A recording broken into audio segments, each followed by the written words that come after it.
Hello అండి. 'హమ్దాస్ కిచెన్‌కి' స్వాగతం. ఈరోజు మన ఛానల్‌లో ములక్కాయ మసాలా కర్రీ చేశాను. ఫ్రెష్‌గా ఉన్న ములక్కాయలు ఇలా శుభ్రం చేసి తీసుకోండి. ఒక పెద్ద సైజు ఉల్లిపాయలు చిన్న ముక్కలు ఇలా కట్ చేసుకోండి. 2 ఉల్లిపాయలు సరిపోతాయి. అలానే ఒక పెద్ద టమోటా అనేది పొడవు ముక్కలు ఇలా కట్ చేసుకోండి. కాస్త పచ్చిమిర్చి, ఒక 3 పచ్చిమిర్చి పొడవు ముక్కలు. ఫ్రెష్‌గా ఉన్న కొత్తిమీర తీసుకోండి. కాజు అనేది చిన్న కప్పుతో తీసుకున్నాను. గసగసాలు 2 స్పూన్లు తీసుకున్నాను. అప్పటికప్పుడు దంచుకున్న అల్లం వెల్లుల్లి పేస్ట్. ఇప్పుడు మనం తీసుకున్న కాజు, గసాలు మెత్తగా మిక్సీ చేసేయండి. ఈ కర్రీకొచ్చేసి మంచి టేస్ట్‌నిచ్చేది ఈ పేస్ట్ అనమాట. ఖచ్చితంగా కాజు, గసగసాలనేవి మెత్తగా ఇలా పేస్ట్ చేసి పక్కనుంచండి. ఇప్పుడు స్టవ్ మీద కళాయించి ఆయిల్ అనేది హీట్ చేసుకొని, మనం శుభ్రం చేసుకున్న ములక్కాడలున్నాయి కదా! నీట్‌గా ఒక్క 2, 3 నిమిషాలు చక్కగా వేయించండి. ఆయిల్‌లో మన ములక్కాయలనేది వేగడం వల్ల చాలా, చాలా బావుంటాయనమాట. ఇట్టే మగ్గిపోతాయి గాబట్టి, అవకాశం ఉంటే ఈ కర్రీ చేసేటప్పుడు కాస్త లేత ములక్కాడలు తీసుకోండి. కర్రీ అనేది మంచి టేస్ట్‌లో వస్తది. ఇప్పుడు కొంచెం పసుపు, ముక్కలకి మనం పట్టుకునేలాగా ఒక పావు స్పూను సాల్ట్ తీసుకోండి. చక్కగా ఫ్లేమ్‌ని మీడియంలో ఉంచి నిదానంగా వేయిస్తే ములక్కాడలనేవి మనకు 2, 3 నిమిషాల్లోనే ఆయిల్‌లో చక్కగా మగ్గి ఉడికిపోతాయనమాట. పూర్తయిపోయినియి. వేగినియి కూడా ఇవి తీసి నీట్‌గా పక్కనుంచేయండి. అలా వేగాలి. వీటిని పక్కనుంచి మనం కట్ చేసిన ఉల్లిపాయ ముక్కలు వేసేయండి. ఎంత సన్నగా ఉల్లిపాయలు తరిగితే మన ఈ ములక్కాయ మసాలా కర్రీ అనేది అంత టేస్ట్‌గా వస్తది. చాలా వరకు చిన్ని చిన్ని ముక్కలు కట్ చేయండి. ఖచ్చితంగా ఉల్లిపాయలనేవి ఎర్రగా వేగాలి. ఎందుకంటే ఇది మంచి మసాలా గ్రేవీ కర్రీ కాబట్టి నిదానంగా వేయించండి. ఉల్లిపాయలు వేగడానికి ఒక్క 2, 3 నిమిషాలు టైం పట్టిద్ది. ఉల్లిపాయలు త్వరగా వేగడానికి కూడా కాస్త సాల్ట్ తీసుకోండి. ముక్కల్లో కూడా సాల్ట్ తీసుకున్నాం. ఇప్పుడు ఉల్లిపాయలో కూడా సాల్ట్ తీసుకున్నాం గుర్తుపెట్టుకోండి. ఇప్పుడది వేగుతూ ఉండగానే అప్పటికప్పుడు దంచిన అల్లం కచ్చా పచ్చాగా దంచుకున్నా సరిపోతది. అల్లం వెల్లుల్లి పేస్టు కొంచెం తీసుకోండి సరిపోతది. అది కూడా కాస్త వేగింది గదా! నీట్‌గా మొత్తం వేగుతూ ఉండగానే మనం కట్ చేసి ఉంచుకున్న టమాటా ముక్కలు కూడా వేయండి.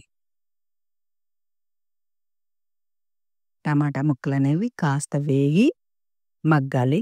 అయి మగ్గుతూ ఉండగానే పచ్చిమిర్చి కూడా తీసుకోండి. మనం బయట ఎక్కడన్నా ఫంక్షన్‌లో తినినప్పుడు ములక్కాయ మసాలా కర్రీ ఎలా తయారు చేయాలని మీరనుకుంటారు కదా! ఈ విధంగా వెళ్ళండి. ఎప్పుడు చేసినా ఇంట్లో చాలా మంచి టేస్ట్‌లో వస్తది. గుర్తుపెట్టుకోండి. ఉల్లిపాయలు చక్కగా టమాటాలు మగ్గినాయి కదా!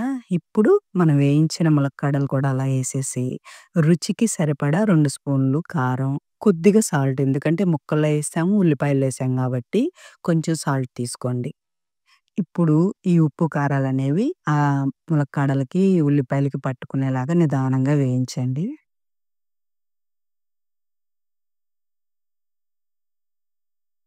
చక్కగా వేగి ఆయిలనేది మనకు పైకి కనిపిస్తుంది కదా! ఇప్పుడు మనం మిక్సీ చేసిన కాజు, గసాల పేస్ట్ అనేది తీసుకోండి.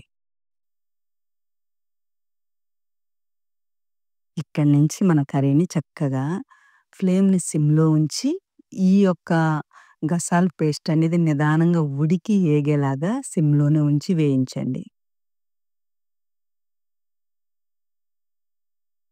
ఇప్పుడే పూర్తయిపోయినట్లుంది మన ములక్కాడల కర్రీ. ఇంకా టైముంది. ఇప్పుడు కొద్దిగా నీరు పోసుకొని, అవన్నీ ఇప్పటి వరకు ఏగినాయి కాబట్టి, ఆ మసాలా అంతా మన ములక్కాయలకి పట్టుకునేలాగా నిదానంగా సిమ్‌లోనే ఉంచి చక్కగా ఉడికించండి కర్రీని. పూర్తయిపోతది.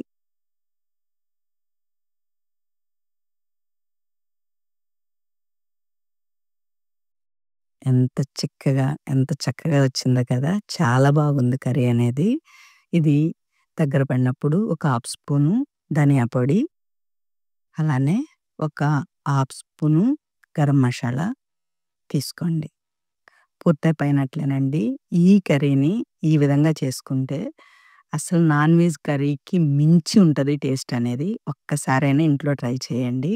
ఈ కర్రీ పుల్కా, చపాతీ, వెజ్ బిర్యానీలోకి చాలా చాలా రుచిగా ఉంటదనమాట.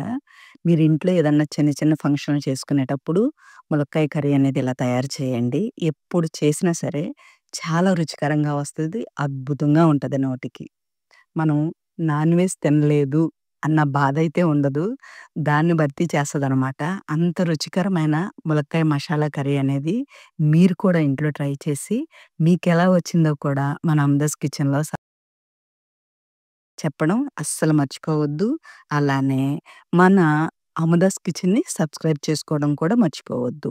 ఈ ములక్కాయ మషాలా కర్రీ అనేది మనకి బయట తిన్నప్పుడు చాలా టేస్ట్ ఉంటది. ఇంట్లో చేసినప్పుడు ఇలా ఎందుకు రాదు అనుకునేవాళ్ళు, ఈ విధంగా నేను తయారు చేసినట్టు మీరు మాత్రం తయారు చేయండి. ఎప్పుడు చేసినా సరే చాలా బాగా వస్తది. ఇది వెజ్ బిర్యానీలోకి, పుల్కా చపాతీలోకి చాలా చాలా బావుంటది. వైట్ రైస్‌లోకైతే ఎక్సలెంట్‌గా ఉంటదనమాట. ఎప్పుడన్నా మీరు ఫ్రీగా ఉన్నప్పుడు ఇంట్లో తయారు చేసి తప్పనిసరిగా ఇంట్లో వాళ్ళకివ్వండి. చాలా బావుంటదనమాట. అద్భుతమైన ములక్కాయ మషాలా కర్రీ మన ఛానల్‌లో చేశాను. మీరు తప్పనిసరిగా ట్రై చేయాల్సిన కర్రీ అనమాట. మీకు నచ్చితే మన అమదాస్ కిచెన్ మాత్రం సబ్స్క్రైబ్ చేసుకోండి.